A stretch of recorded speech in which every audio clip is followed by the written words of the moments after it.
Welcome students.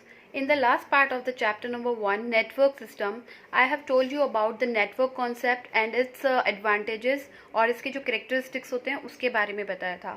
Now I am going to tell you about the type of networking system. There are 4 types of networking system that I am going to tell you in the today's part. So shall we start? Okay, you have to look at the book now. There are types of network. First is PAN. This is personal area network, जो कि बहुत छोटे level का network होता है जो कि हम यूजुअली घरों के अंदर यूज़ करते हैं. ये 10 मीटर्स और अबाउट 30 फीट के अंदर वर्क करता है. Next is the local area network, LAN जिसको कहते हैं. इसके अंदर एक पर्टिकुलर डिवाइस से बहुत सारे कंप्यूटर्स जुड़े हुए होते हैं. लाइक एक डिवाइस के अंदर से 5, 6 या 10 कंप्यूटर्स तक जुड़े हुए होते हैं और ये वायरलेस होता है. वायर्स के साथ भी हो सकता है, वायरलेस भी हो सकता है.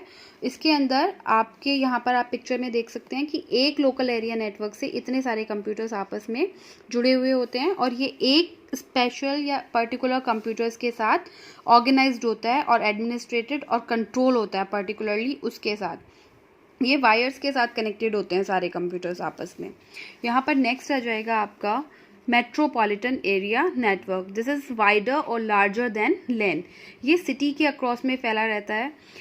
जैसे कि बड़े बैंक्स होते हैं उसके अंदर मेट्रोपॉलिटन एरिया नेटवर्क यूज़ किया जाता है, जहाँ पर एक सुपर कंप्यूटर होता है जिसके साथ बाकी का पूरे स्टाफ का कंप्यूटर्स और प्रिंटर्स अटैच रहते हैं. और दूसरा एग्जांपल होता है आपका केबल टेलीविज़न, जो आप अपने घरों में टाटा स्काई या एयरटेल का जो DTH देखते हो या जो DD का TTH देखते हैं आप, वो सब मेट्रोपॉलिटन एरिया नेटवर्क से प्रोवाइडेड होते हैं. नेक्स्ट है आपका वाइड एरिया नेटवर्क. ये जो तीनों पार्ट्स थे नेटवर्क के, ये पर्टिकुलर दूरी तक के लिए लिमिटेड होते थे. वाइड एरिया नेटवर्क के अंदर हम 2 जगहों यानी 2 डिफरेंट प्लेसेस के कंप्यूटर्स को आपस में जोड़ सकते हैं. यानी एक प्लेस के ऊपर जो कंप्यूटर है उस कंप्यूटर को और जो दूसरे प्लेस के ऊपर कोई कंप्यूटर या डिवाइस रखा है उन दोनों के बीच में हम कनेक्शन इस्टेब्लिश करते हैं. जैसे कि इसका सबसे फेमस एग्जाम्पल होता है इंटरनेट और इंट्रानेट या फिर ATM फैसिलिटीज़, जो कि वाइड एरिया नेटवर्क के थ्रू ATMs में कैश हम निकाल सकते हैं थ्रू एनी नंबर और एनी पिन और एनी कार्ड. तो जो हम आजकल कंप्यूटराइज चिप्स होती हैं जो कि हम ATM मशीन में डालते हैं, तो ये जो कंप्यूटराइज चिप्स होती हैं ये वाइड एरिया नेटवर्क के थ्रू ही वर्क करती हैं. इनकी जो सारी इंफॉर्मेशन होती है एक दूसरे को कन्वे किससे होती है? Through this network. और जो इंटरनेट चलाते हो आप फ़ोन्स के ऊपर या लैपटॉप के ऊपर, and then the national and multinational bank customer services, आप घर बैठे अपने फ़ोन से जो बैंक्स की जो एप्लीकेशन होती हैं उनके थ्रू एक अकाउंट से दूसरे अकाउंट तक डेटा ट्रांसफ़र करवा पाते हो और अमाउंट ट्रांसफ़र करवा पाते हो फ्रॉम दिस नेटवर्क ओनली. अब हम नेटवर्क का आर्किटेक्चर देखेंगे. नेटवर्क का जो आर्किटेक्चर यानी जो डिज़ाइन होता है वो 2 टाइप्स में डिवाइडेड होता है. यानी नेटवर्क आर्किटेक्चर का मीनिंग है कि जो नेटवर्क एक एरिया से बाकी कंप्यूटर्स तक जाता है उसके 2 डिज़ाइंस होते हैं, client server network and peer to peer network. Like client server network में क्या होता है? Look at the picture. यहाँ पर एक मेन सर्वर होता है, एक मेन डिवाइस होता है जो कि बाकी सारे कंप्यूटर्स को नेटवर्क पहुँचाता है. ये मेन है आपका फाइल सर्वर और जो बाकी के कंप्यूटर्स इससे अटैच होते हैं दोज आर कॉल्ड क्लाइंट्स. ये मेन सर्वर हो गया, ये हो गए आपके क्लाइंट सर्वर. तो इससे जो क्या होता है, इसके अंदर जो डेटा और जो रिसोर्सेज होते हैं वो सारे एक दूसरे के बीच में ट्रांसफ़र हो सकते हैं. और जो प्रिंटर होता है वो भी सारे कंप्यूटर्स के साथ अटैच होता है.